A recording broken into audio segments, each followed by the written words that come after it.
All right, where's your name come from? Just my name, Michael Barnes. Everybody really just used to call me B or Beezy. And then, some short for Mike, and it just fell into play what everybody been calling me my whole life and what I'm known for.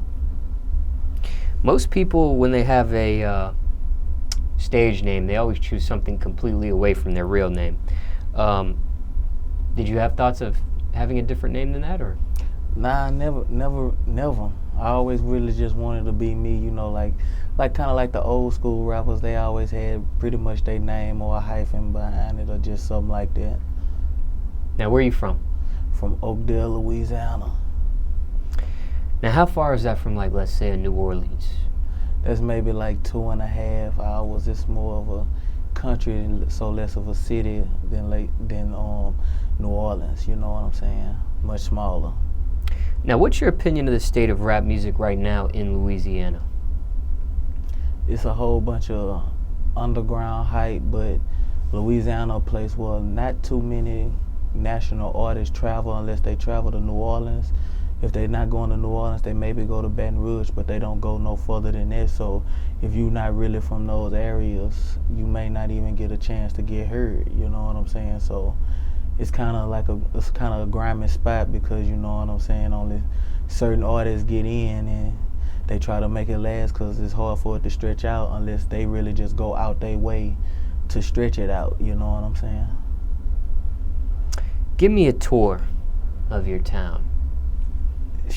Maybe about 8, 9, 10 blocks of black people. My population 7,000 and maybe like 1,500, 2,000 black. So, I really have to stretch my work, you know what I'm saying? I really have to go the extra distance and put the extra footwork in the streets because like from where I'm from in the areas that's connected to it, it don't have that internet hype, you know what I'm saying? This is what's playing in the streets and in the club, that's what's really gonna pop, all that stuff on the net don't really, work in the country in the areas, so you gotta make yourself have a name before it really starts stretching on the net.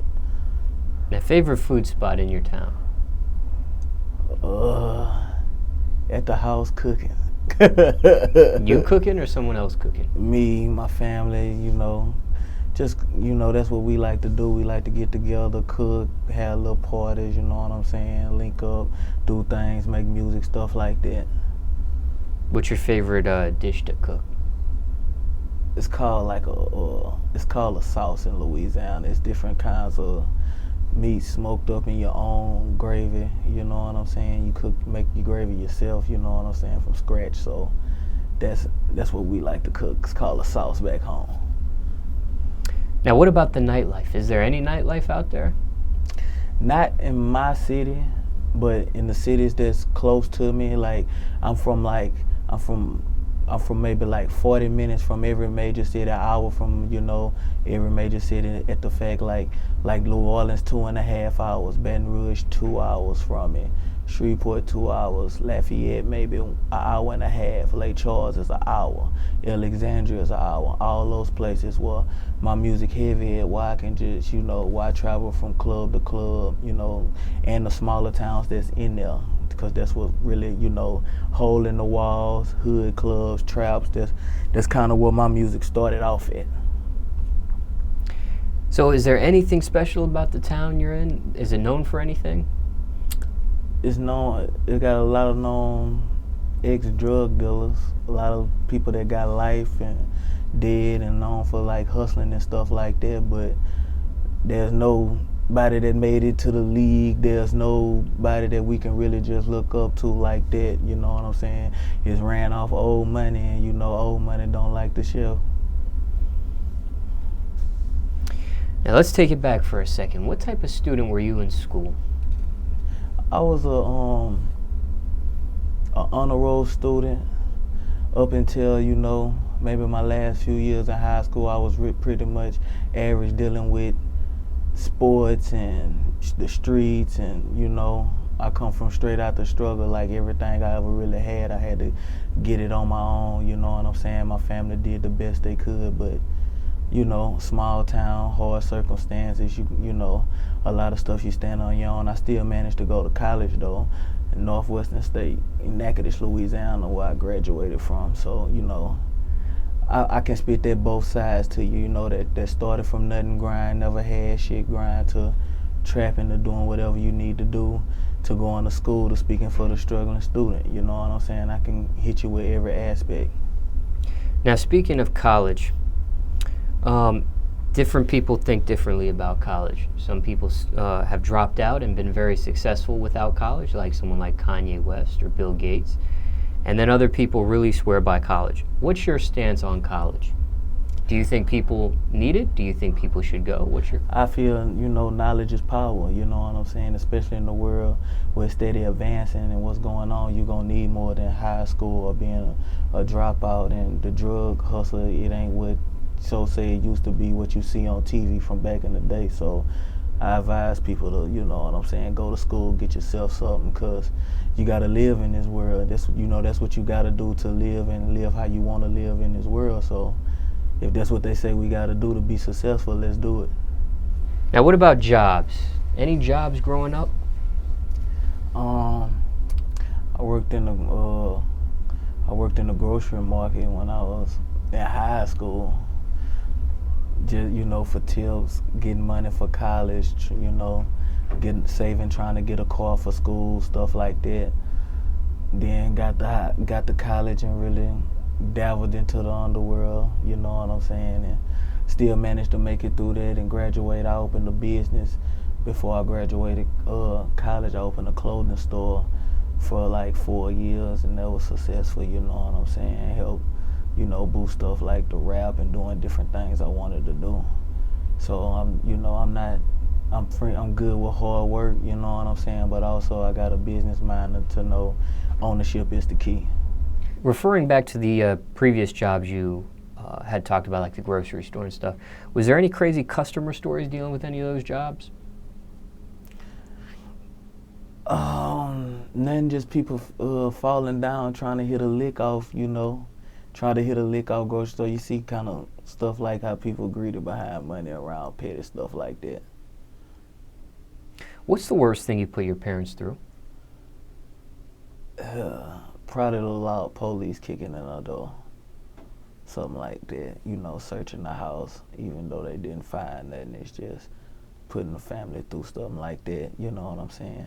It's really hitting home when you realize what you're doing, you know what I'm saying? So that's one of my biggest letdowns, you know. What's your message to the youth? Be your own self. Try to focus on getting you some knowledge and getting some self-motivation to do whatever it is you want in this life, because ain't nobody giving you nothing. Nobody helping. Everything is for a fee. You may run across a few genuine people in your life, and you know what I'm saying, you love them people. You know, you show them nothing but love. You give them nothing but the respect. Everything, you know what I'm saying, because it's only a few real people you really gonna meet in this world. And, you know, stay on your note. Nobody's gonna help you. You know what I'm saying? You got self-motivation is the key. And stay around good people. That's it. You know, knowledge is power. The more you know about your work, the more money you can get out your work. Whatever it is you do in life. Now let's talk music a little bit. Mm-hmm. What do you hate the most about the music industry? That you also have to do all the work at the same time on your own. Like all these big artists that's known for, that we grow up loving and stuff like that, a lot of them artists got deals off talent, you know what I'm saying, developing talent and picking them out of the people that we love, you know what I'm saying, people like Outkast and people like, you know, different people like that, and we got to do all the work now, which is, you know, it's good once it's moving and stuff, because, you know, you can profit a lot. But they'll still swoop you up once you do all the work and make a big profit off you, and it's like we doing their job, you know what I'm saying? So it's kind of hard. It's like you blessing me for doing y'all job. So that's what I kind of hate the worst about it. And people that can help you and put you in a position to do things, and it don't really take that much, and they maybe act like it's so much. Or maybe they don't do something little that would not take them that much that can help somebody, that can really truly help somebody in their life. You know what I'm saying? So that's the worst part of the industry, you know. But everybody knows it has no love, you know. So you gotta have a tough back for this. Top 3 things you need in the studio. Really, a beat, a pad, and a microphone. I really like writing on a pad just so I can see the words, feel the words, but I don't mind messing with the phone and all that type stuff. But it's just something about, you know, my work look like chicken scratch. Nobody can just sit there and read my words if I wrote it on paper, but me. So it's kind of make the music just personal for me. You know what I'm saying? And good loud. Craziest studio story, if you have one. I'm in a studio with a guy doing a feature, and his partner really not used to smoking. So he started smoking, and like he trip out. He started calling his family, started calling his mom. We in the studio out of town. He calling his dad to come pick him up. He like have a like poltergeist moment or something, like something that went in, and we was like, don't ever bring this guy around me again. What's the realest song you ever wrote so far in your whole catalog?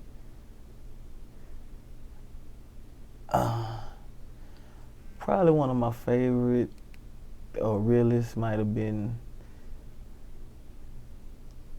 I can't distinguish between Mr. Officer and High I Never Had.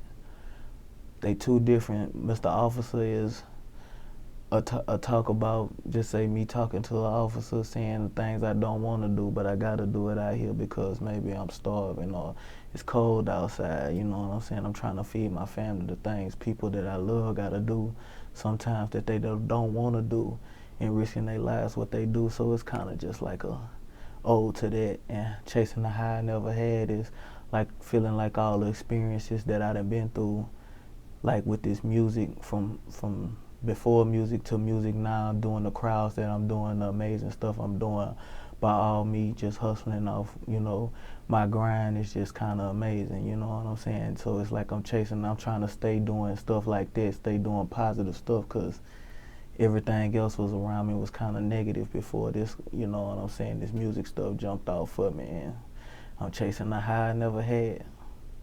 What are your keys to success? Self-motivation,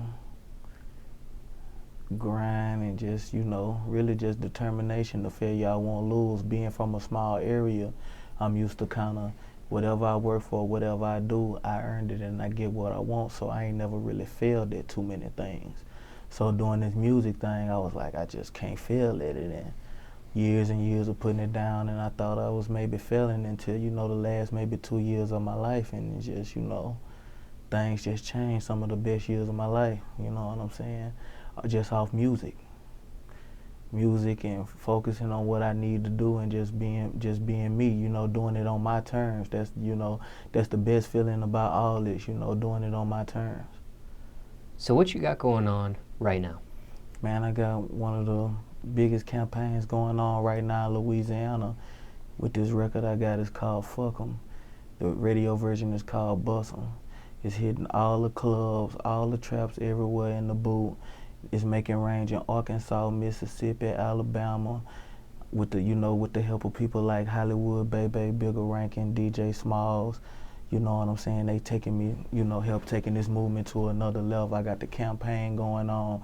We got other records cooking going on in the scene. I got a record called Come and See Me that's tearing up the clubs in the boot. But we trying to take a little national release on this Fuck 'Em song. We got a few surprise guests on it coming soon, you know what I'm saying? We gonna let y'all know about that. You can reach me on the Instagram at Mike B, MBE, MIKE, MBE, all together. Check out my shows, check out my videos on YouTube, check out my mixtape hosted by DJ Smallz. Turn Me Up a Notch Volume 3 is on all the sites that Pill Live mixtapes, you know, SoundCloud, stuff like that. We just working everywhere we need to go, you know what I'm saying? From Dallas to Houston to We going to Florida with it. We taking this record everywhere. So, you know, all DJs need to make sure y'all be a part of this campaign, man. Just say how we tearing up clubs everywhere, man. We doing it all on our own, doing it all on grind, self-motivated. So all my workers, you know, you want to appreciate a hard worker, rock with me, you know what I'm saying? Book me, get at me. Mike B MBE on Instagram, Mike B MBE 112 at Gmail for the booking. We can run it. We can talk everything. Rappers, promoters, get at me.